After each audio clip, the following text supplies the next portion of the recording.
अब इस मंच पर एक ऐसी हस्ती आने वाली है जिनकी हर बात पर बरसों से तालियां बजती आई हैं। फिर वो कॉमेडी का मंच हो, थिएटर का स्टेज हो या फिर राजनीति का मैदान हो। जोरदार तालियों के साथ स्वागत कीजिए पंजाब के मुख्यमंत्री, आम आदमी पार्टी के कद्दावर नेता सरदार भगवंत मान का, जिनसे बातचीत के लिए मैं मंच पर बुलाती हूँ मेरे सहयोगी सुरभि शर्मा को और गौरव अग्रवाल।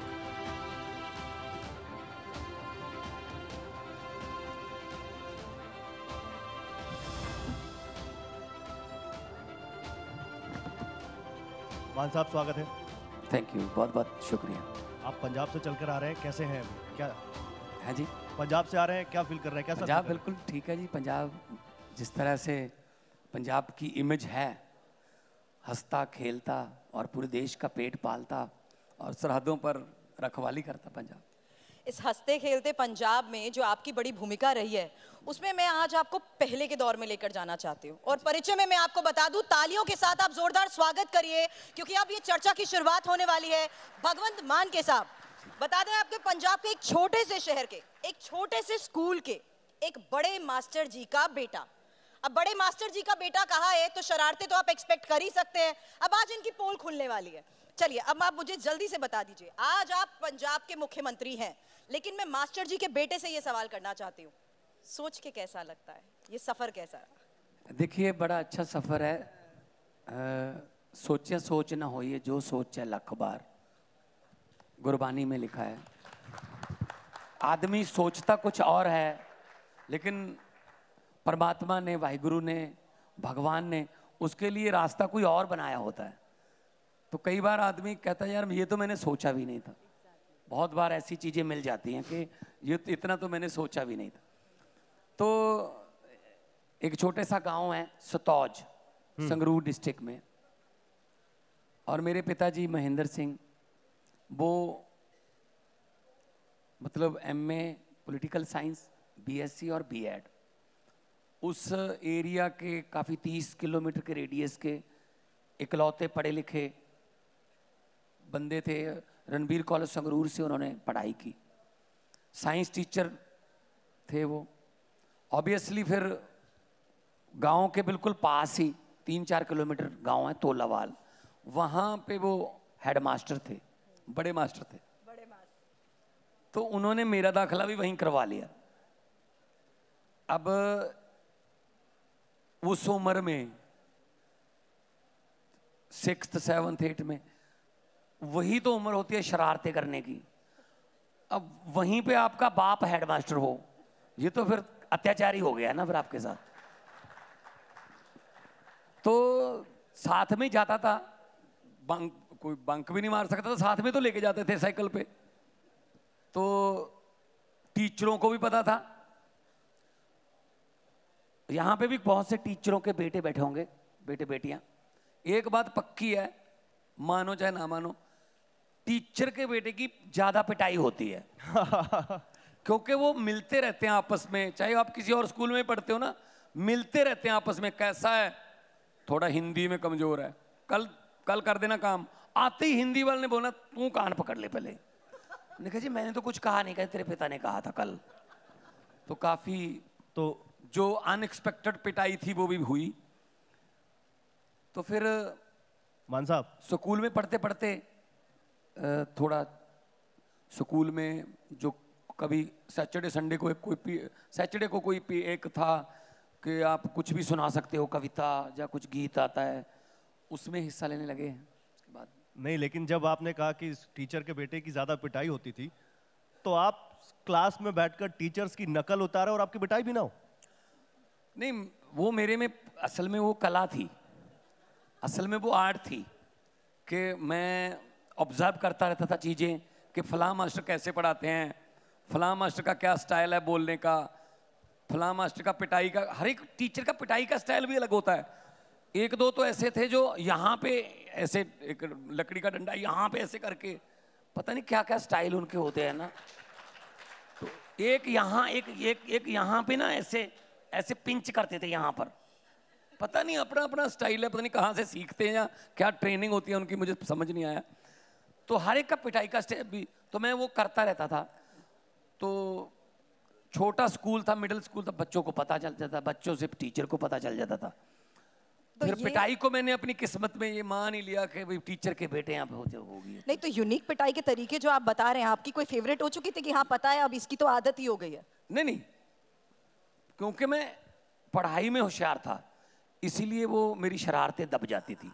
एक मिनट कि फर्स्ट तो आता है, चलो फर्स्ट तो आता है, सेकंड आता है। बट आप कह रहे हैं पढ़ाई में आप होशियार थे, तो फिर आप ये क्यों कहते थे कि मैथ्स के गणित के फॉर्मूले क्यों पढ़ने हैं, इससे क्या मिल जाएगा, गणित का फॉर्मूला क्यों पढ़ना नहीं, है? मैंने पढ़े हुए हैं ना वो।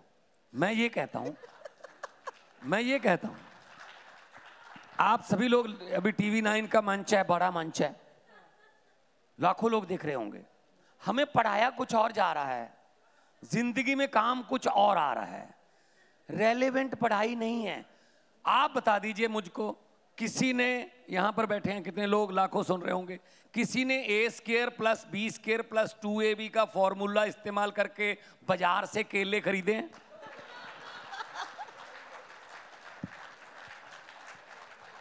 क्यों पढ़ा रहे हैं हमें? tan थीटा cos थीटा जिंदगी में काम आया, लेकिन सबसे ज्यादा नींद हराम इसी ने की, tan थीटा cos थीटा। भाई तो जिसको साइंटिस्ट बनना है उसको पढ़ाओ, साइंटिस्ट जिसको बनना है उसको पढ़ाओ tan थीटा cos थीटा। जो जिसका मन कहीं और जा रहा है, आप उसको लेके आ रहे हो MBD गाइड की तरफ, नहीं नहीं ये पढ़, रट्टे लगा। एक जगह पे ना पोस्टमैन की पोस्टें निकली, मतलब डाकिये रखने थे, जी जी, डाकिये की पोस्टें निकली। एक बंदे का सारा क्वालिफिकेशन वगैरह सब क्लियर था, कहते जी बाकी क्लियर है, एक इंटरव्यू करनी है। कहते हाँ जी। कहते पहला सवाल इंटरव्यू करने के लिए, कहते चांद और धरती की कितनी दूरी है? वो कहता जी अगर इस रूट पे चिट्ठियां बांटनी है तो मेरी तरफ से जवाब है। मतलब यार आपने डाकिया रखना है, उससे ये पूछ लो कि भाई साहब नोएडा वाला जो पुल है उससे जो इधर अपना धौला कुआं कितनी दूर है, धौला कुआं से आजादपुर वाली मंडी कितनी दूर है, जहां चिट्ठियां बांटनी है। अब चांद की दूरी पूछ रहे हैं, उससे क्या लेना देना इससे? तो हमारा ना तो थोड़ा मान साहब आज एक राज खोल दीजिए फिर। नहीं, इसका ना रेलेवेंट होना चाहिए। हाँ। पढ़ाई ऐसी होनी चाहिए जो तो काम तो आए ना। मतलब हमें क्या पढ़ा रहे हैं? पंजाबी का हमारा एक हाउस टेस्ट हुआ, मैडम ने, 7वीं क्लास में पढ़ता था मैं। अच्छा। मैडम ने कहा जी चलो फीस माफी की अर्जी लिखो, application for full fee concession, Punjabi में लिखना। अर्जी क्या लिखती होती है? हिंदी में वही होती है, सेवा में श्रीमान मुख्याध्यापक फलां फलां स्कूल, श्रीमान जी मैं भगवंत मान, मैं 7वीं कक्षा का विद्यार्थी हूँ, मैं बहुत होशियार हूँ, मैं 6ठी कक्षा से मैं प्रथम आया था, 7वीं में मैं प्रथम आऊँगा, लेकिन मेरे पिताजी बहुत गरीब हैं, वो एक चपरासी हैं, उनकी तनख्वाह कम है, हम 3 बहन भाई हैं, हमारा परिवार का गुजारा बड़ी मुश्किल से चलता है, वो मेरी स्कूल की फीस देने में असमर्थ हैं, कृपया मेरी पूरी की पूरी फीस माफ़ की जाए, मैं आपका धन्यवादी हूँगा, आपका आज्ञाकारी फलां, रोल नंबर फलां। यही होता है ना? बिल्कुल। मैंने भी लिख दिया, नंबर भी आ गए। मैडम ने 10/10, अमर कौर मैडम है हमारे जो मुझे पढ़ाते थे जी। तो 10/10 वेरी वेरी गुड भी लिख दिया साथ में, और साथ में दिखाया क्लास को, ऐसे लिखते हैं, ये देखो भगवंत ने लिखी है, ऐसे लिखते हैं। लेकिन मुझे खुशी नहीं हो रही थी अंदर से, सच बताऊं कि यार नहीं, बात बनी नहीं है, कुछ गलत है। 7वीं क्लास की बात बता रहा हूँ, 7वीं का मतलब 11-12 साल की उम्र होती। जी जी। मैंने कहा कोई बात नहीं, पिताजी से पूछूंगा जाते हुए। छुट्टी के बाद साइकिल पे जा रहे थे वापस गांव को, मैंने बीच में कहा जी रोकिए साइकिल, आप मुझे ये बताइए आप क्यों हमें पढ़ा रहे हो? कहते क्या? मैंने कहा जी आप क्यों पढ़ा रहे हो हमको? कहते ताकि आपको अकल आए, आपका दिमाग खुले, दुनिया का पता चले, आपको सच और झूठ का फर्क पता चले। मैंने कहा अगर मैं ये कहूं कि आप हमें झूठ पढ़ा रहे हो और झूठ के नंबर भी दे रहे हो? कहते क्या मतलब? मैंने वो बस्ते से निकाल के एप्लीकेशन दिखा दी, उन्होंने पढ़ी, कहते बहुत अच्छी है, 10/10 नंबर आए हैं, वेरी वेरी गुड भी लिखा है, बहुत अच्छा है, कोई ग्रामर में भी कोई मिस्टेक नहीं है। मैंने कहा नहीं सर, हेडमास्टर साहब, पिताजी दोबारा पढ़िए, ये अर्जी में किसको लिख रहा हूं? श्रीमान मुख्याध्यापक, वो आप हो। आपको मैं लिख रहा हूं, बीच में लिख रहा हूं मेरे पिताजी चपरासी हैं। तो ये तो झूठ हो गया जी, क्यों नहीं इसके नंबर काटे गए मेरे? और आप कह रहे हम 3 बहन भाई हैं, छोटी बहन है मेरी मनप्रीत, तीसरा कौन है? मैंने कहा ये तो झूठ के नंबर दिए हैं आपने हमें, गलत है ये तो कहने लगे, मेरे पिताजी ने कहा बेटा अगर गरीबी नहीं लिखोगे तो फीस माफ नहीं होगी। पता नहीं उस दिन सरस्वती जुबान पे बैठी थी शायद, मेरे मुंह से निकल गया, कोई बात नहीं पिताजी, अगर कोई ऐसा पेन आ गया मेरे हाथ में कि मैं फैसले कर सकता हूं तो मैं ये अर्जी बदल दूंगा। आज हम अगले सिलेबस में हम लेके आ रहे हैं सरकारी स्कूलों में एप्लीकेशन रहेगी फीस माफी की, लेकिन उसका जो कंटेंट है वो पॉजिटिव रहेगा कि मैं ऐसे हूं, मेरे पिताजी ये काम कर, सच बता दे, ये काम करते हैं, पैसे फीस नहीं दे सकते, मेरी फीस माफ ना करो, मेरी फीस उधार कर लो, मैं वादा करता हूं मैं बड़ा अफसर बन के, मैं जज बन के, मैं डीसी बन के, मैं एसएसपी बन के इस स्कूल की फीस ब्याज समेत वापस करके। क्या बात आपके तो बच्चे के मन में पॉजिटिविटी आती है कि मैंने कुछ लिख के दिया है, कि मैंने कुछ लिख के दिया, मुझे कुछ करना है। सरकारी स्कूलों में आम जनता पढ़ती है, जनता के बच्चे 5वीं 6ठी क्लास जब कोरे कागज जैसा मन होता है ना, सिलेबस में से माफिया मांगनी सिखा देते हैं, फीस माफ कर दो जी, जुर्माना माफ कर दो जी, बड़े होके कहते हैं बिजली के बिल माफ कर दो जी, कर्जा माफ कर दो जी, क्योंकि माफी की अर्जी तो लिखनी सीख ही जाते हैं जी, वो तो सिखाई जाती है। प्राइवेट स्कूल में माफी की अर्जी क्यों नहीं है जी? प्राइवेट स्कूल के किसी भी, अब बड़े बड़े स्कूल हैं जी, किसी प्राइवेट स्कूल में फीस माफी की अर्जी है सिलेबस में, वो तो 2 लाख पहले ले लेते हैं, वहां माफी का क्या चांस है जी? तो इसीलिए मैं कह रहा हूं कि education should be one nation one education का नारा भी होना चाहिए, एक जैसी पढ़ाई होनी चाहिए। मां साहब अब ये नंबर कम ज्यादा आ जाए कोई बात, कोई ज्यादा पढ़ लेगा तो नंबर आ जाए, लेकिन पढ़ाई और है, उधर पढ़ाई और है, वो टीचर और हैं, हमारे टीचर और हैं, उधर सिलेबस और है, इधर सिलेबस और है। तो हम ये करने वाले पंजाब में स्कूल ऑफ एमिनेंस खोले हैं। स्कूल ऑफ एमिनेंस का मतलब है 8वीं तक बच्चे का पता चल जाता है ये क्या करने वाला है, तो 9, 10, 11, 12 ये क्लास है। जो बच्चा साइंस में जाना चाहता है उसको 9th में साइंस से शुरू किया जाएगा, जो स्पोर्ट्स में जाना चाहता है उसको स्पोर्ट्स से शुरू किया जाएगा, जो आर्टिस्ट बनना चाहता है उसको संगीत के लिए लेके जाएंगे, जो इंजीनियरिंग में जाना चाहता है, जब तक वो 12 पास करके यूनिवर्सिटी के लिए निकलेगा तब तक उसका विजन क्लियर होगा कि मैंने क्या बनना है। मान साहब, लेकिन आपके जो 10/10 आए थे ना, शायद इसीलिए आपके पिताजी को ये लगा था कि मेरा बच्चा इंजीनियर बने, डॉक्टर बने, लेकिन आप तो ऐसे थे कि आप थिएटर स्टेज पे पहुंचकर परफॉर्म करने लग जाते थे, नकल उतारने लग जाते थे। एक ये भी हमारे देश में दिक्कत है कि हमारे जो माता पिता हैं बड़े सत्कारित हैं, हमारे जो पेरेंट्स हैं जो खुद नहीं बन पाते ना, वो बच्चों से बनवाना चाहते हैं। बस डॉक्टर बापू नहीं बन सका तो कहता है बेटा डॉक्टर बनेगा। अब क्या पता यार, थोड़ा सा तो बच्चों की तो पूछ लो कि वो क्या करना चाहता है। नहीं, डॉक्टर बनना, इंजीनियर बनना, पायलट बनना। अगर सभी डॉक्टर बन गए मरीज कौन बनेगा फिर? अगर सभी पायलट बन गए पैसेंजर कौन बनेगा फिर? बच्चे से भी तो पूछ लो ना कि क्या करना है। नहीं पूछते। मेरा मन था आर्टिस्ट लेवल पे स्टेज पे जाके कुछ परफॉर्म करना है। जब पिताजी को पता चला उन्होंने पाबंदी लगा दी कि नहीं जाना, पहले पढ़ाई करनी है फिर बाद में करना है, ये काम नहीं करने स्टेज पे जाने वाले। अब मेरे मन में कीड़ा था अंदर कि यार कुछ करना है, मैं तो जाऊंगा। मैं चोरी हो जाने लगा, चोरी छिपे जाने लगा कि पिताजी को पता ही ना चले। अब मैं किसी कॉलेज में चला गया, मलेरकोटला कॉलेज है, गवर्नमेंट कॉलेज मलेरकोटला, वहाँ मैं फर्स्ट आ गया। बहुत सुंदर ट्रॉफी मिल गई मुझे। 16 साल की उम्र, 11 +1 की बात कर रहा हूँ मैं। ट्रॉफी बहुत खूबसूरत मिल गई, बहुत ही मन को इतना लगा कि मैंने ट्रॉफी जीत ली है। और मेरा नाम बोला गया कि पहले नंबर पर ये। तो बस में वापस आना था। अब एक तरफ तो ट्रॉफी जीतने की खुशी है, दूसरी तरफ एक मन में स्ट्रगल ये चल रही है, ट्रॉफी घर पे ले गया तो पिताजी को पता चल जाएगा, ये फिर स्टेजों पर जाने लगा, फिर पिटाई होगी। तो मैं बस में खड़ा था, बड़ी इमोशनल बात है। सीट वीट नहीं देते स्टूडेंट्स को, कहते आपको फ्री जाना होता ना। तो मैं खड़ा था ट्रॉफी लेके, एक कोई बंदा था, उसने कहा, कहता यार बहुत खूबसूरत ट्रॉफी है, कहाँ से लेके आए? मैंने कहा मलेरकोटला कॉलेज से जीती है। कहता है बहुत खूबसूरत है। मैंने कहा चले भाई साहब तुम ले जाओ। मैंने उसको ट्रॉफी दे दी। ऐसे मैंने बहुत सी ट्रॉफियाँ दे दी जिनको मैं मिस करता हूँ, और पता नहीं किसके घर की ड्राइंग रूम का श्रृंगार होंगी। लेकिन जब मैं +2 में पढ़ रहा था तभी से मेरी कैसेट्स आती थी जी जी। टी सीरीज वगैरह में कैसेट्स आने लगी तो मैं सुपर हिट हो गया +2 में पढ़ता ही। पंजाब का बेस्ट कॉमेडियन का अवार्ड मिल गया मुझे, मतलब मैं भी मशहूर हो गया तो पिताजी भी फेमस हो गए। तब वही पिताजी जो रोकते थे इंटरव्यू दे रहे थे एक बार किसी अखबार वाले को। हाँ मुझे पता था बच्चे में बहुत टैलेंट है, मैंने बहुत इनकरेज किया। मैंने कहा झूठ बोल रहे हैं, कोई इनकरेज नहीं किया है, हटा मैं तो आप चढ़ते सूरज को सलाम है बस।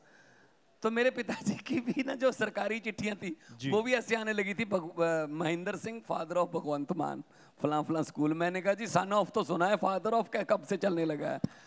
वो कहते हैं मैंने ही कह रखा है कि तेरे नाम से चिट्ठी आ जाए, तेरे नाम से थोड़ी जल्दी आ जाती है, सब जानते हैं। अगर अच्छा भला करियर चल रहा था, एक आर्टिस्ट के तौर पर परफॉर्म कर रहे थे और आप इतने फेमस भी हो चुके थे, कटरीना कैफ के साथ फिल्में भी कर रहे थे, ऐसा क्या सोचा कि कटरीना कैफ को छोड़कर आप केजरीवाल के साथ आ गए?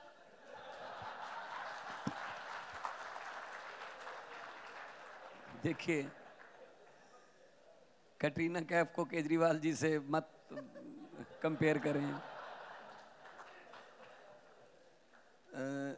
ग्लैमर लाइन में मैं था, मैं अपने मूवी जिसमें धर्मेंद्र जी, सनी देओल, बॉबी देओल, कैटरीना कैफ थे, मैंने भी उसमें काम किया। लाफ्टर चैलेंज में बहुत अच्छे लेवल पे काम किया। फेमस तो पंजाबी में पहले बहुत हो गए थे, बाद में हिंदी में आ गए। लेकिन मेरे मन में एक बात, क्योंकि मैं पॉलिटिकल स्टायर करता था, मैं स्टायर करता था सिस्टम पर, व्यंगकार में, तो मन में एक बात मेरे जरूर आती थी कि सिस्टम ठीक होना चाहिए।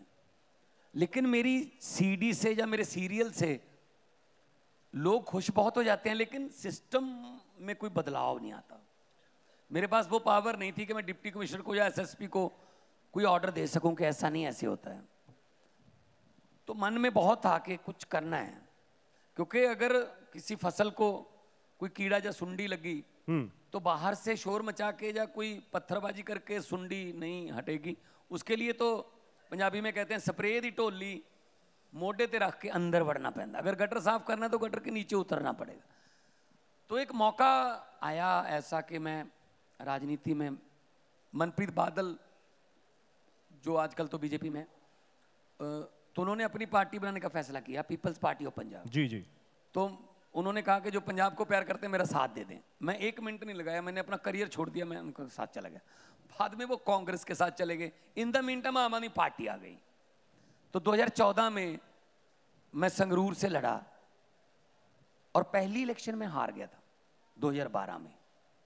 ये मैं बताना चाहता हूँ, बहुत सा झूठ सुन रहा होगा कि पहली इलेक्शन में हार गया था, लेकिन मैंने हार नहीं मानी। हारना और हार ना मानना अलग अलग बातें हैं। मैंने कहा बिल्कुल, मैंने कहा नहीं, अब आ गए हैं तो करना है। तो कई यूथ जो है ना वो अपने फेलियर, एक फेलियर को मान लेते हैं बस। बिल्कुल सही कह रहे हैं आप। एक हाथी था, बहुत पावरफुल है हाथी, शक्ति है बहुत, बहुत ही कमजोर रस्सी से उसको बांधा गया था महावत में। तो एक बंदा आया, कहता तू बहुत बड़ा रिस्क ले रहा है, ये तो रस्सी इसका एक आधे सेकंड का काम नहीं है, ऐसे कर दिया इसने रस्सी टूट जाएगी। इतनी कमजोर रस्सी से तुमने बांधा हुआ है इसको, तू रिस्क ले रहा है, इसको बड़े बड़े संगल जो होते हैं वो लगा दे, चेन लगा दे। उसने कहा महावत ने, नहीं नहीं नहीं, फिक्र करने की जरूरत नहीं है, ये नहीं तोड़ेगा ये रस्सी। वो कहता क्यों? कहता जब ये छोटा होता था ना तब भी मैं इस रस्सी से बांधता था इसको, तो इसने 2-3 बार ट्राई की रस्सी तोड़ने की, तब ये रस्सी उससे टूटी नहीं, क्योंकि उसमें उतनी शक्ति नहीं थी। लेकिन इसने अपने मन में, ये बात इसके मन में बैठ गई कि ये रस्सी मुझसे टूटेगी नहीं कभी, मैं फेल हो चुका हूँ रस्सी तोड़ने में, इसलिए ये ट्राई नहीं कर रहा, ये ट्राई नहीं कर रहा अब। इसलिए मैं कहना चाहता हूँ, यूथ सुन रहा है, एक आध अगर फेलियर भी हो जाए ना तो इसका मतलब ये नहीं है कि वो आपकी किस्मती हो गई, बस आपकी जिंदगी वही हो गई। बिल्कुल, आप ट्राई करो, हो सकता है वही टेस्ट जो फेल हो गए थे वही टेस्ट पास करने की काबिलियत आप में आ चुकी हो। तो इसलिए कोई कहे कि भगवंत मान पहली इलेक्शन हार गया था, तो मैं अगर छोड़ के चला जाता कि नहीं इलेक्शन मेरे बस का बात नहीं, मैं लड़ा, 2014 में एमपी बना, 2019 में एमपी बना और दिग्गजों को हराया बड़े बड़े, और 2022 में सरकार बनी तो मुख्यमंत्री आ गए। दिग्गजों तो की आप बात कर रहे हैं मान साहब, तो मतलब ये है कि ना तो कोई तरक्की की उम्र होती है, बिल्कुल सही ना बात है। कोई सपने चुनने या बुनने की उम्र होती है। अब्दुल कलाम जी ने कहा है कि सपने वो नहीं होते जो नींद में आते हैं, सपने वो होते हैं जो आपको सोने नहीं देते। तो इसलिए सपने बुने, और आदमी बड़ा सालों से नहीं, आदमी बड़ा ख्यालों से होता है। क्या बात है। शहीद आजम भगत सिंह 23 साल की उम्र में शहीद हुए, आज भी वो 23 साल के ही हैं। कई बंदे 90-90 साल की उम्र में मौत का इंतजार करते रहते हैं। बुजुर्ग आसपास के पड़ोसियों को भी नहीं पता होता कि इनका बुजुर्ग मर गया या जिंदा है। इतनी गुमनाम जिंदगी। कहाँ भगत सिंह 23 साल की उम्र में, कहाँ 92 साल का बंदा है, उसका पता ही नहीं। सो आदमी बड़ा ख्यालों से होता है। बिल्कुल सही बात है। शहीदों के ख्याल इसमें बड़े वाकई आपने जो बातें कही इसमें कोई दो राय नहीं है, लेकिन आपने दिग्गजों की बात की, आपने अभी जिक्र किया लाफ्टर चैलेंज का। लाफ्टर चैलेंज में एक शख्स थे जो आपको सामने से बैठ के जज करते थे और बड़ी तारीफें करते थे। आपने क्या भगवंत मान, तुमने क्या कहा, क्या बोला, अरे मजा आ गया। आज वही आपके सामने है, जज कर रहे हैं, तारीफ नहीं कर रहे हैं। नवजोत सिंह सिद्धू सामने बैठते थे, कई बार तो हमको भी नहीं पता चलता था कि हमने ऐसा क्या बोल दिया जो हंसना बंद ही नहीं हो रहा है।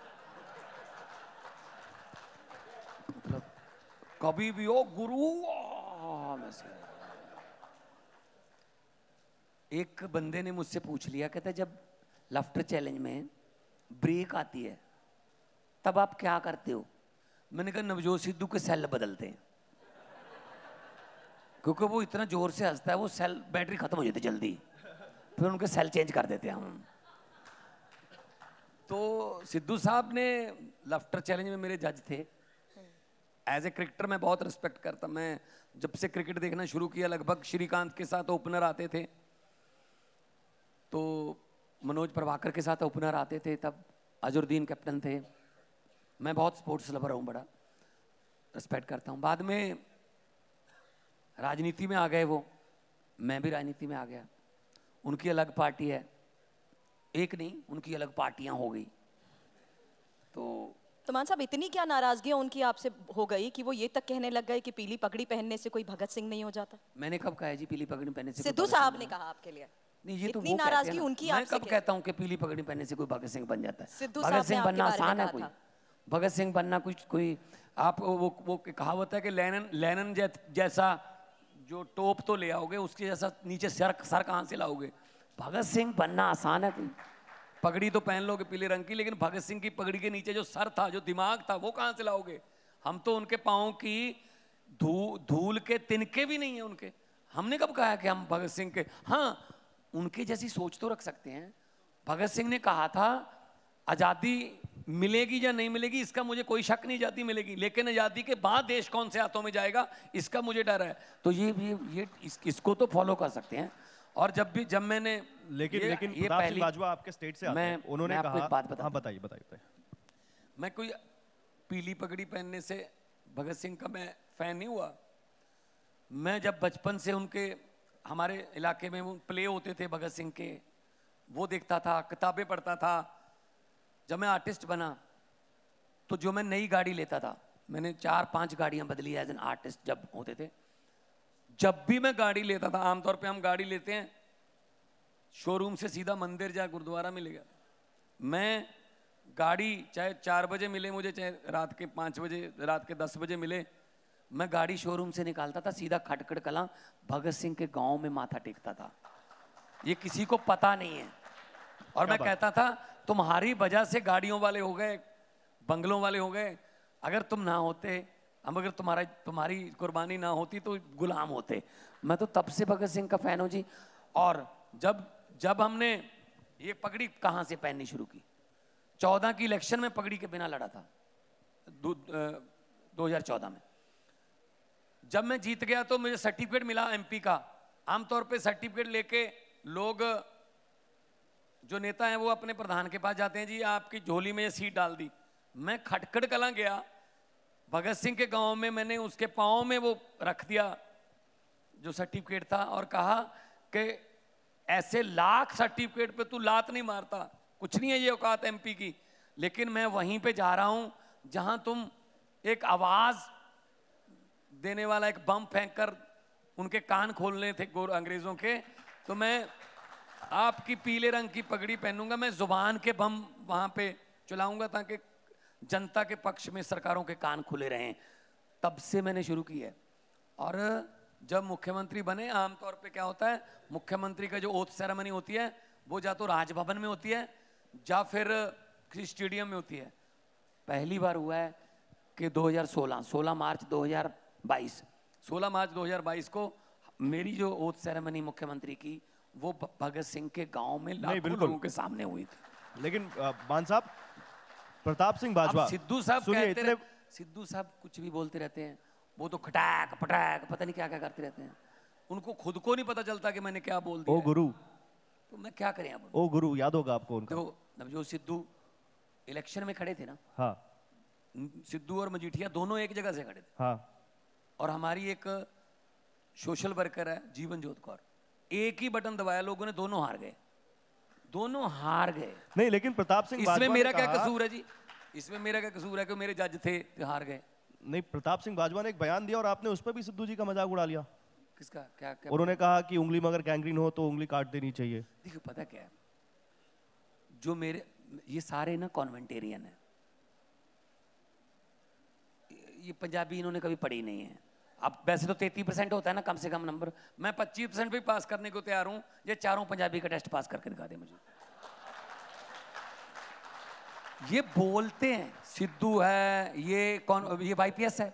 नहीं, लेकिन आपने मजाक क्या उड़ाया वो तो बता दीजिए लोगों को। सुनो तो सही, सिद्धू वाईपीएस है, बाजवा पीपीएस नाभा है, सुखबीर बादल सनावर है, मनप्रीत बादल दून है।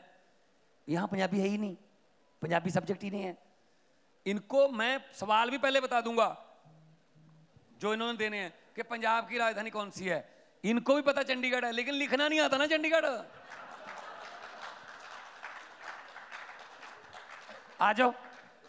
और पंजाब का आप कह रहे हो कि हम पंजाब को संभालेंगे, हम पंजाब के किंग हैं। असल में क्या है, इन सबको दिक्कत ये नहीं है कि आम आदमी पार्टी की सरकार बन गई, इनको दिक्कत ये है कि आम घरों के बेटे बेटियां ये कुर्सियों पर क्यों बैठ गए जहां हमारे बेटे बेटियां बैठते थे।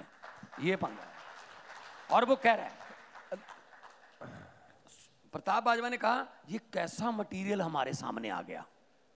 मटेरियल बोल रहे हैं हमें, वो कहते हैं एक मोबाइल ठीक करने वाला एमएलए बन के आ गया। मैंने कहा मोबाइल ठीक करने वाला नहीं, दिमाग ठीक करने वाले भी कई आए हैं आपके। हमारे उस जो मोबाइल ठीक करने वाला ना जिसका नाम लिया, उसने सिटिंग सीएम चन्नी को हराया है। 28 साल 29 साल का नौजवान लड़का है। हमारी एवरेज एज 39 है पंजाब में, 92 में से 80 फर्स्ट टाइमर हैं। हमने हराए हैं जी, लोगों ने हराए हैं। आपके कह रहे भगवंत मान को तजर्बा नहीं, मैंने कहा लोग दुखी तजर्बेकारों से हैं। तो लोगों ने मुझे तो लोगों को बता तो दीजिए मान साहब, तो लोगों को बता तो दीजिए आपने कहा क्या था उस समय जब प्रताप सिंह बाजवा ने कहा था गैंग्रीन वाली बात। क्या आपने कहा क्या था सिद्धू जी के लिए? सिद्धू के लिए? हाँ, सिद्धू के लिए तो मैं रोज ही बोलता रहता हूँ। जैसे वो मेरे बारे में बोलता था, मैं कुछ, उसका काम है मित्र प्यारे, पता नहीं कौन से शेर पता नहीं कहाँ से लाते हैं वो। उनका तो शेर, उनके शेर भी एक ही हैं। मोदी जी के लिए भी वही शेर, सोनिया के लिए वही शेर, और बापू आसाराम के लिए वही शेर, पाकिस्तान गए गुरु नानक देव जी के लिए वही शेर करतारपुर में। वो तो बस सिर्फ शेर, बंदा बदलता है, शेर नहीं बदलता। रट्टे लगे हैं ना। पेट्रोल पंप में और तेल के कुएं में फर्क होता है ना। पेट्रोल पंप में जितना तेल डालोगे उतना ही निकलता है, तेल के कुएं से जितना निकालते जाओगे साफ निकलता है। नहीं, मैं बता देता हूँ। जब उन्होंने कहा कि जिस उंगली में गैंग्रीन हो उस उंगली को काट देना चाहिए, तो आपने कहा कि उंगली कट जाएगी तो पंजा रहेगा कैसे? मैं बता, नवजोत सिंह सिद्धू जो है ना, वो शादी में लेने देने वाले सूट नहीं होते, उनकी तरह है। उनको ना तो कोई लिफाफे से बाहर निकालता है,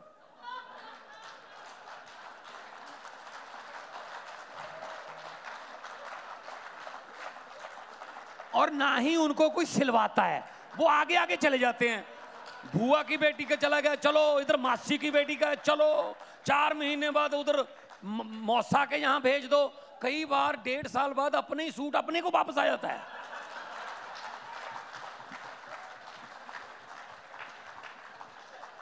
और फिर भी कहते हैं अभी निकालना नहीं, 3 महीने बाद बुआ के बड़े बेटे की शादी वहां निकाल देंगे। अब कांग्रेस की किस्मत देखो, उन्होंने उस सूट को लिफाफे से निकाल लिया। अब ना तो वो किसी से सिलता है, ना लिफाफे में वापस जा रहा है। भरे पड़े हैं यार, क्या करें इसका। तब भी 12-13 साल में जिस तरीके की, ये सच है कि 12-13 साल में जो पॉपुलैरिटी हासिल की है, आज जब काम की बात आती है तो आपका घेराव जरूर होता है। और जब यूथ का आपने यहाँ पर सवाल किया तो मैं ये बता दूं कि यूथ की अगर हम बात कर रहे हैं तो एक फैक्ट ये भी है कि 1951 के बाद एशियन गेम्स में ये रिकॉर्ड बना है जब 8 गोल्ड, 6 सिल्वर और 6 ब्रॉन्ज भी उसी यूथ ने पंजाब में हासिल किए। 32 में से 20 मेडल पंजाबियों ने जीते हैं इस बार, क्योंकि हमने स्पोर्ट्स पॉलिसी ऐसी कर दी कि हमने पहले पैसे देने शुरू किए कि एशियन में जाना है, नेशनल में जाना है, कॉमनवेल्थ में जाना है, ओलंपिक में जाना है। बाद में देखो मेडल जीतने के बाद तो कोई भी सम्मानित कर देता है, लेकिन उनको मेडल जीतने लायक तो बनाइए। हम 15 लाख रुपए पहले देते हैं कि कम से कम वो शू तो खरीद लो जिन शू को पहन के भागा जाता है, कम से कम वो गद्दा तो मिल जाए जिसपे ओलंपिक में कुश्ती होती है। हम प्रैक्टिस करते हैं मिट्टी पर, वहां जाके मिलता है गद्दा, तो हमारी ग्रिप ही नहीं बनती। तो हमने 1-1 करोड़ रुपया, 1 करोड़ हमारा गोल्ड का है, 75 लाख है हमारा सिल्वर का, 50 लाख है हमारा ब्रॉन्ज का। अभी पैसे दिए हमने प्लेयरों को जिन्होंने जीते हैं। हॉकी में इस वक्त 10 प्लेयर जो है ना, 11 में से 10 प्लेयर पंजाबी हैं। हॉकी टीम जो भारत की है 10 पंजाबी हैं। हमने 1 करोड़ रुपया 1 गोल्ड मेडल को देने का फैसला किया, तो आया कि 10 प्लेयर पंजाबी हैं। हरमनप्रीत कैप्टन है, गुरजंट है, शमशेर है, मेरे वरुण है सारे। तो हमने ये फैसला किया कि टीम को 1 करोड़ नहीं देना, 10 के 10 पंजाब के जो हैं हर एक अकेले को 1-1 करोड़ रुपया देना है जी। वो अब एक और बात, इसीलिए फिर बच्चों में आ रहा है क्या? बिल्कुल, लेकिन जहां सिद्धू जी का सवाल कर रही थी, उन्होंने तो ये भी कह दिया आप ही के फैसले पर सवाल उठाते हुए कि भगवंत मान ने मुफ्त की रेवड़ी के चक्कर में पंजाब को कर्ज में डाल दिया है। और पंजाब में कर्ज की बात का इस तौर पर जिक्र कर रहे हैं कि पंजाब सबसे बड़े कर्ज में है, यहां तक कि राज्यपाल की भी यही राय है। यूपी के बारे में राज्यपाल की ये राय क्यों नहीं है? गुजरात के बारे में राज्यपाल की ये राय क्यों नहीं है? ये राय सिर्फ बंगाल, केरला, तमिलनाडु, पंजाब और दिल्ली के राज्यपालों की क्यों है? पता है ना आपको? पता है फिर ही हंस रही हैं आप। नहीं, कुछ तो बात होगी ना। ये 5 स्टेट के क्या हो गया इन 5 स्टेट में? वही मैं आपसे जानना चाहती हूँ कि ऐसी क्या बात है। मैं बताता हूं, सुनते रहो। 3.25 लाख का कर्जा जब हमने संभाला, 3.25 लाख करोड़ का कर्जा पंजाब पर। भाई साहब कहां खर्चा? तब तो सिद्धू साहब भी थे ना, अकाली बीजेपी में भी सिद्धू थे, बाद में कांग्रेस में भी सिद्धू थे, मिनिस्टर थे, और बिजली डिपार्टमेंट दे रहे थे, लिया नहीं। खुद कुछ करना नहीं, किसी को करने नहीं देना। खुद बिजली डिपार्टमेंट जो है वो लेके ये फ्री की रेवड़ी कर रहे हैं, तो आप खुद कर देते बिजली फ्री। मैंने की बिजली फ्री, 90% 600 यूनिट फ्री कर दिया जी, 300 यूनिट पर मंथ, 2 महीने का साइकिल है। 600 यूनिट, कोई भी घर हो उसमें कोई लाल पीला कार्ड नहीं चलेगा। आपका 590 595 पे आपका मीटर है, आपका बिजली का बिल नहीं आएगा। बिजली हमारे पास है, हम बिजली पैदा करते हैं। तो 90% पंजाब को आज बिजली फ्री मिल रही है। तो अब नवजोत सिद्धू कह रहे हैं फ्री की रेवड़ी है। तो जब आप बीजेपी में थे, हमारी तो फ्री की रेवड़ी हो गई। ये 15 लाख वाला पापड़ किसने बेचा था? वो तो रेवड़ी नहीं है। ये काले धन का पापड़ किसने बेचा था? अगर अरविंद केजरीवाल बिजली फ्री दे दे, 300 यूनिट, अस्पतालों में इलाज फ्री कर दे, बच्चों की पढ़ाई फ्री कर दे, तो ये रेवड़ियां हैं। क्यों भाई? जनता का पैसा है, जनता से पैसा लेके जनता पर देना है, यही तो गवर्नमेंट है फिर। नहीं, लेकिन नहीं, उस पैसे को संभालिए ना। उस पैसे को संभाल के हमने लीकेज बंद कर दी, खजाने में पैसे आ गए, हम दे रहे हैं। हम स्कूल ऑफ एमिनेंस खोल रहे हैं, 800 मोहल्ला क्लिनिक हो गए हमारे, 1 करोड़ से ज्यादा फुटफॉल होगी वहां पर, और 1 रुपया नहीं लगता किसी का। और मान साहब, हमने एक मिनट, हमने आमतौर पे क्या होता है, सरकार आती है, अपने सरकारी जो संस्थाएं होती हैं उनको घाटे में दिखाकर अपने दोस्तों मित्रों को बेच देते हैं। होता है ना, पंजाब ने उल्टी गंगा बहाई है, 1 फरवरी को हमने उल्टी गंगा बहाई है पंजाब में। एक प्राइवेट जीवीके कंपनी का थर्मल प्लांट था 540 मेगावाट का, प्राइवेट थर्मल प्लांट सरकार ने खरीदा है कि हमें दे दो, हम चला के दिखाएंगे। ये मान साहब, लेकिन अभी आप हमसे पूछ रहे थे कि क्या राय है, यूपी के राज्यपाल की राय ऐसे क्यों नहीं होती। किसान आंदोलन के बारे में आपकी क्या राय है? और पंजाब का किसान दिल्ली क्यों आता है बार बार? पंजाब का ही किसान बार बार किसान आंदोलन करने क्यों आता है दिल्ली? नहीं, क्या पंजाब के किसान के लिए दिल्ली पाबंदी है? राजधानी नहीं है हमारी ना, कोई पाबंदी है? दिल्ली क्यों आता है? जब सरकार दिल्ली से चलती हो कहां जाए फिर वो? पंजाब का किसान लाहौर जाए? जब आप विपक्ष में थे, एक मिनट बात सुनिए। वैसे लाहौर शायद जल्दी जा सकता था, क्योंकि जितनी बड़ी तारें इधर लगाई थी, लाहौर वाली कम है। क्यों नहीं आने देते यार उनको? आप भाई आप आने क्यों नहीं दे रहे? हरियाणा के बॉर्डर पे क्यों रोक ली? हरियाणा के साथ तो कोई दुश्मनी नहीं उनकी। वो अमृतसर से तरन से 200-200 किलोमीटर आ गए, उन्होंने एक चींटी नहीं मारी। कोई पंजाब के साथ दुश्मनी? ऐसे हरियाणा को वो तो यहाँ रामलीला ग्राउंड में बिठा देते, यहाँ उनके साथ बात कर लेते। नहीं जी, आने नहीं देना दिल्ली। आप भी कह रहे हो दिल्ली क्यों आ रहे हैं, दिल्ली क्यों नहीं आएंगे? तो मोदी जी दिल्ली क्यों आए? एक मिनट, मोदी जी अहमदाबाद छोड़ के दिल्ली क्यों आए बताइए? मोदी जी ट्रैक्टर लेकर नहीं आए, ट्रॉलियां लेकर नहीं आए। मोदी जी दिल्ली आएंगे, मोदी जी देश के राजे हैं, तो मोदी जी के पास ही आएंगे, कहां जाएंगे? ये 3 कानून किसने कहा था? कब आंदोलन हुआ था ये कि किसान 3 कानून मांग रहे हैं? किससे पूछा ये आपने? स्टेक होल्डर से बात की? नहीं की। 3 कानून ला दिए, आंदोलन हो गया। 1.25 साल बाद एक दिन मोदी जी आते हैं टीवी पर, मेरी तपस्या में कमी रह गई है,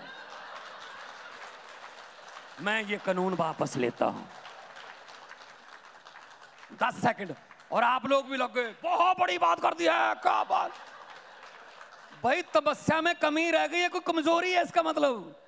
जनता को समझने में कमजोरी है। अब 3 साल में तो तपस्या पूरी हो गई, अब तो पूरे कर दो। मान साहब, हमने एक चीज और दिखाई थी, अगर आपको याद हो, हमने एक चीज और दिखाई थी। जब आप विपक्ष में थे तब आपने कहा था कि पंजाब की सरकार किसानों को एमएसपी की गारंटी का कानून लाकर उनको वहीं पर क्यों नहीं दे देती एमएसपी की गारंटी? तब आपने विपक्ष में कहा था, हमने ये भी दिखाया था। बिल्कुल। आज आप सत्ता में हैं। मैं गारंटी, देखो एमएसपी मैं नहीं दे सकता, ये सेंटर दे सकता है, ये फेडरल गवर्नमेंट कर सकती है। मैं क्या कर सकता हूं? मैं उनको सब्सिडी दे सकता हूं, बोलूंगा। मैं बता रहा हूं। प्लीज उनको बोलने दीजिए। नहीं, प्लीज बोलने दीजिए। शायद इनके खाते में 15। नहीं, प्लीज व्यवधान मत करिए, कुछ व्यवधान मत करिए। नहीं, चुप रहिए। नहीं, कोई भी ऐसे व्यवधान नहीं करे। बोलूंगा ना, कोई भी, वो हमारे मेहमान है, आपके खाते में हमारे मेहमान है, होगा, उनके बारे में कोई ऐसा नहीं बोलेगा। ये हालत है। मान साहब, आप अपनी बात रखें। अब ये हालत है, ये पेशेंस है। अब मुझे बताइए, ये पेशेंस है। एक मिनट, कोई बात सुनिए। एक मिनट, मैं बताता हूं। जो राज्य सरकार है ना, वो एमएसपी नहीं बना सकती, लेकिन राज्य सरकार एक काम कर सकती है।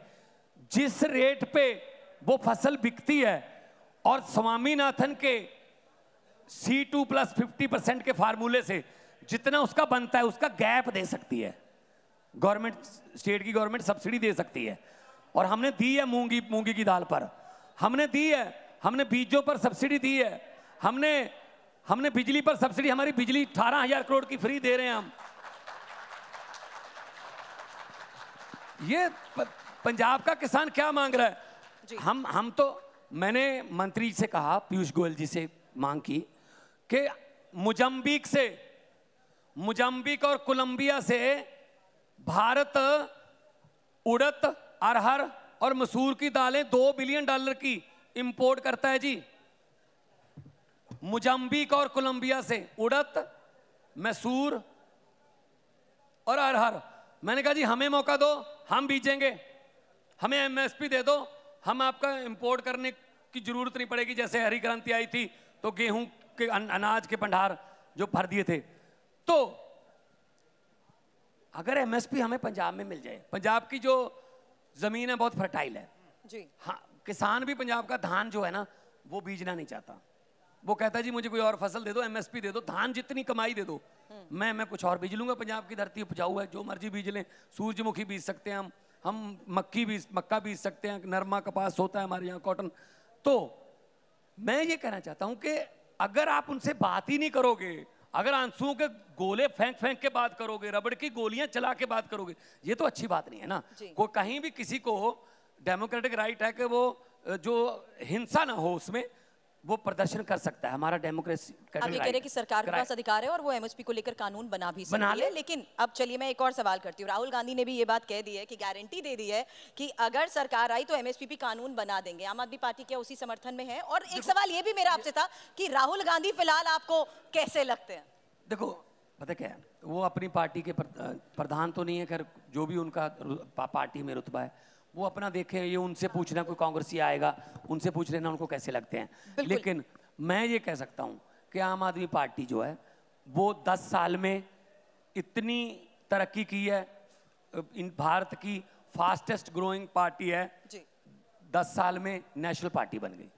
हमारी 2 स्टेटों में सरकार है, हमारे 10 राज्यसभा के एमपी हैं, एक हमारा जलंधर से लोकसभा का है, 5 एमएलए हमारे गुजरात में हैं, 2 एमएलए हमारे गोवा में हैं और मध्य प्रदेश में संगरौली में हमारा मेयर है। अभी चंडीगढ़ का भी मेयर आम आदमी पार्टी का बन गया। भाई साहब डेमोक्रेसी है, किसी को भी जिता सकते हैं, किसी को भी। लेकिन चंडीगढ़ में वोट कैसे गिने गए देखे सबने? सुन लीजिए, सुन लेना भाई साहब। चंद्रचूड़ क्या कह रहा था, वोट कैसे गिने जा रहे हैं? 36 वोट गिनने हैं। वोट कैसे गिन रहा था वो बंदा?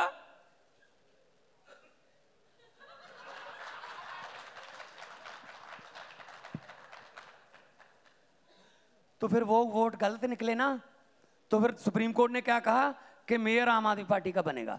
कहां गई डेमोक्रेसी फिर? या आप 36 वोट गिन नहीं पा रहे, 36 वोट में से 8 हमारे वैलिड वोट जो हैं आपने कैंसिल कर दिए। It means 25%।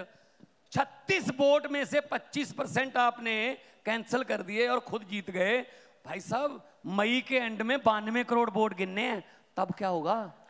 नहीं बिल्कुल। और मैं उसी सवाल पे आ रहा था, क्या होगा तब? चंडीगढ़ का आपने उदाहरण दिया और बड़ा शानदार इलेक्शन आपने और कांग्रेस पार्टी ने इंडिया गठबंधन के तहत मिलकर लड़ा, इसमें कोई दो राय नहीं। 5 राज्यों में आपने गठबंधन कर लिया, आम आदमी पार्टी और कांग्रेस का। 1 मिनट मेरा सवाल सुन लीजिए, पंजाब में आपने गठबंधन क्यों नहीं किया कांग्रेस पार्टी से? पहली बात तो ये है, चंडीगढ़ का हमने शानदार इलेक्शन लड़ा, लेकिन मेयर सुप्रीम कोर्ट से लेके आना पड़ा। दिल्ली का एमसीडी का शानदार इलेक्शन लड़ा, मेयर सुप्रीम कोर्ट से लेके आना पड़ा। बजट सेशन बुला रहा था पिछली बार, हमारे गवर्नर साहब कहते मैं बजट सेशन की इजाजत नहीं दूंगा। सुप्रीम कोर्ट में आए, पहली पेशी पर कहते हाँ बुला लो। और सुप्रीम कोर्ट ने भी कहा कि तुम रोक नहीं सकते बजट सेशन को। हमें हर बात पे केरला वाले अपने पैसे लेने के लिए सुप्रीम कोर्ट में घूम रहे हैं। आरडीएफ का, रूरल डेवलपमेंट फंड का मेरा 5,500 करोड़ रुपया केंद्र ने रोक के रखा हुआ है, उसके लिए हम सुप्रीम कोर्ट गए हुए हैं। क्या मतलब सरकार सुप्रीम कोर्ट से चल रही है सिर्फ उन स्टेटों में जहां इनकी सरकार नहीं है। फिर कहते हो दिल्ली क्यों आते हो? दिल्ली क्या करें दिल्ली से बराबर? तो होगा नहीं। जब आरडीएफ का पैसा किसानों का पैसा है, वो मंडी का पैसा है, मंडियों के संबंधित सड़कों का पैसा है। मैं 67,000 करोड़ किलोमीटर सड़कें मुद्दा सुप्रीम कोर्ट नहीं है, मुद्दा इंडिया गठबंधन है। इंडिया गठबंधन के तहत आप भी हैं, कांग्रेस पार्टी भी है। दिल्ली में आपने गठबंधन कर लिया, चंडीगढ़ में कर लिया, गोवा में कर लिया, गुजरात में कर लिया, पंजाब में क्या दिक्कत? मैं बताता हूं, देखिए कुछ जो बातें हैं ना देश के लिए होती हैं। अगर देश ही ना रहा, संविधान ही ना रहा, आम आदमी पार्टी क्या करनी है हमने? अगर हमारा देश में डेमोक्रेसी नहीं रहेगी तो हम क्या इलेक्शन लड़के करेंगे? दिल्ली में, हरियाणा में, गुजरात में, गोवा में हमने एक कांग्रेस से नहीं किया। Congress is a part of India. आप कांग्रेस क्यों कहते हो? उसमें सपा भी है, उसमें तेजस्वी भी है, उसमें स्टालिन भी है, उसमें ममता भी है। कांग्रेस क्यों कह रहे हो आप? तो ये गठबंधन है, इसमें क्या पता जनता किसको बड़ा बना देगी, क्या पता कोई एक ऐसी पार्टी जो सबसे ज्यादा सीटें लेके आ जाए। हमारा मकसद वो नहीं है, पहले देश है। नहीं मान लिया, आप सही पहले कह रहे हैं। देश है। लंबे सफर को मीलों में मत बांटिए, कौम को कबीलों में मत बांटिए। एक बहता दरिया है मेरा भारत देश, इसको नदियों और झीलों में मत बांटिए। ये नफरत की जो दीवार खींचते हो तो आप। मतलब ये कोई रणनीति है, ये रणनीति है आपकी, कोई ये रणनीति है कि अलग अलग लड़ेंगे ताकि बीजेपी ना। पंजाब में तो हमारी आम आदमी पार्टी का मैंने तो 13-0 का नारा दिया हुआ है, 13 जीत के आएंगे। जी चलिए, अब एक रैपिड फायर आपके साथ खेलेंगे और कुछ सवालों का जवाब हाँ या ना में चाहेंगे। इसीलिए ये देखिए आपके साथ बोर्ड है और इस पर आपको यस या नो के जरिए जवाब देना है। यस और नो जवाब देना है, केवल यस और नो। आप तो केवल आदि yes रैपिड फायर आपने बहुत खेले हैं, सिंपल सवाल और आपका बस यस और नो में जवाब। पहला सवाल, नवजोत सिंह सिद्धू अगर आम आदमी में पार्टी में आते हैं तो उनका स्वागत है? No. Can I see the next? एक मिनट, कारण भी बता दूं। हाँ, हमने 1 साल पहले दिल्ली अपना पंजाब की सरकार के 1 साल पहले जनवरी 2021 में ऑफर किया था और मुख्यमंत्री का ओहदा ऑफर किया था सिद्धू को। यस, मैंने कहा था अरविंद केजरीवाल जी को कि अगर नवजोत सिंह सिद्धू आते हैं, मुख्यमंत्री का ओहदा उनको पोस्ट दे देना, कोई प्रॉब्लम नहीं, मुझे तो पंजाब को बचाना है, मैं तो कोई प्रॉब्लम नहीं मुझे काम करने में, लेकिन मेहनत करें। लेकिन उन्होंने मना कर दिया था, तो इसीलिए फिर अब हमारी तरफ से भी मना है। मैंने आपसे सवाल किया था राहुल गांधी कैसे लगते हैं, आपने जवाब नहीं दिया। बस ये बता दीजिए, कांग्रेस ईमानदार है जी? कांग्रेस ईमानदार पार्टी है? नहीं, ऐसा तो मैं कह नहीं सकता। दिखाएंगे भी नहीं? नो। आपके इंडिया गठबंधन, आपने उस पार्टी के साथ गठबंधन कर लिया। 60-70 साल से हमारे बुजुर्ग इन्हीं से तो पीड़ित हैं। अब मैं कैसे कह दूं ईमानदार है? कांग्रेस को हरा के तो सरकार बनाई है हमारी पंजाब में, इतने बड़े बड़े घोटाले हैं। हाँ, पार्टी कोई ईमानदार या भ्रष्ट नहीं होती, उसमें जो बंदे होते हैं वो भ्रष्ट होते हैं। जैसा कि बीजेपी है, अशोक चौहान आदर्श घोटाला है, जैसे ही कमल का फूल डाला धुल गए। अगला सवाल। तो वही नीतीश कुमार, उसके लिए दरवाजे बंद थे, लेकिन दरवाजे ही इतने हैं बीजेपी के, उन अंदर वाले दरवाजे से ले लिया। तो ये तो रैपिड फायर है, रैपिड फायर। अगला सवाल जल्दी से। अरविंद केजरीवाल को इंडिया गठबंधन का प्रधानमंत्री पद का चेहरा बनाया जाना चाहिए? ये इस पे मैं ये कहूंगा कि मैं इसका जवाब नहीं दे सकता, ना नो में ना जस में। ये काम है इंडिया गठबंधन की, जब टीम बैठती है। हमारे लिए पास। हमारे लिए प्रधानमंत्री मुख्यमंत्री कुछ मायने नहीं रखता। हम लोग, वो IRS अफसर था, उनकी पत्नी IRS अफसर है, इनकम टैक्स के कमिश्नर हैं दोनों मियाँ बीवी, चाहते तो बहुत पैसे कमा सकते थे। मैं एक कलाकार था, चाहता तो कितने पैसे, लेकिन ये मंत्री संतरी बनने थोड़ी आए हैं। पंजाबी के शायर हैं सुरजीत पात्र, उनका एक शेर है कि मैं तुरदा नहीं, मैं तुरदा हाँ ता राह बन दे, युगां युगां तो आउंदे काफले इस गल दा गवाह बन दे। हमेशा सोचिया बणीए लोकां दे प्यार दे पात्र, कदे भी नहीं सोचिया आओ बन दे या आ बन दे। चलिए अगला सवाल, देश में यूनिफॉर्म सिविल कोड लागू होना चाहिए? यस और नो? इससे तो नहीं, मैं तो इसके खिलाफ बोला था, मैं बोला था पार्लियामेंट में, क्योंकि इससे आप कैसे मतलब कर पाओगे कि हमारी जो हर धर्म की शादी का टाइम अलग है। हमारे 12 बजे से पहले आनंद कार्य होते हैं, जो हिंदू फैमिलीज हैं वो रात को 2 बजे फेरे होते हैं, किसी का मुहूर्त सुबह 6 बजे का निकलता है। तो आप कैसे कर लोगे? ठीक बात है। सबकी आजादी तो अभी रैपिड फायर चल रहा है, रुके। सबकी नहीं भाई साहब एक मिनट, सबकी आजादी, धर्म की तो आजादी कम से कम चाहिए, धर्म में कोई छेड़छाड़ नहीं चाहिए। वैसे हमारे संविधान ने सबको एक राइट दिया हुआ है, वो पहले ही है, दोबारा लाने की क्या जरूरत है? रैपिड फायर का आखिरी सवाल, देश में राहुल गांधी की पॉपुलैरिटी नरेंद्र मोदी से ज्यादा है जी? यस और नो? राहुल गांधी की पॉपुलैरिटी नरेंद्र मोदी से ज्यादा है, यस और नो? ये तो TRP बताती है आपकी कौन पॉपुलर है, लेकिन जो नाम नहीं है तो क्या हुआ, है ना? कई बार पॉपुलैरिटी तो नेगेटिविटी के लिए भी तो हो जाती है, लेकिन popularity is not a criteria. मैं ये कहना चाहता हूँ कि जो जनता के पास जाएगा, जनता की बात करेगा, जनता की समस्याओं की बात करेगा, वही बंदा आगे आना चाहिए। अच्छे बंदों को चुनो, चाहे बीजेपी के हों, कांग्रेस के हों, जो मर्जी पार्टी के हों, अच्छे बंदे हों, आपके बीच में रह रहे हो, दुख सुख के आपके जानकार हों, वही विधानसभा और पार्लियामेंट की सीढ़ियों पे आने चाहिए। बहुत बहुत शुक्रिया मान साहब, TV9 के इस खास मंच पर आज हमारे साथ। और एक मैं और बात कहना चाहता हूँ जाते जाते, कि लोगों को अक्सर कहते सुना है जिंदा रहे तो फिर मिलेंगे, लेकिन इस दिल ने कहा है मिलते रहे तो जिंदा रहेंगे। क्या बात है, एक बार जोरदार बहुत तालियां हो जाए बेबाक, भगवंत मान जी के लिए। मजेदार। भगवंत मान जी आप प्लीज स्टेज पर रहिए। मैं गुजारिश करूंगी भगवंत मान साहब, हमारे TV9 नेटवर्क के chief growth officer रक्तिम Das ji इस वक्त यहाँ पर मौजूद हैं। मैं आमंत्रित करूंगी रक्तिम दास जी आपको, आप मंच पर आकर भगवंत मान जी को शॉल उड़ाकर उनका सम्मान करें, स्वागत करें।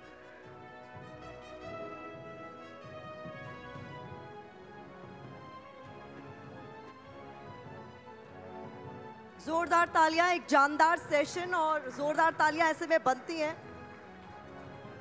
बहुत बहुत धन्यवाद। शुक्रिया।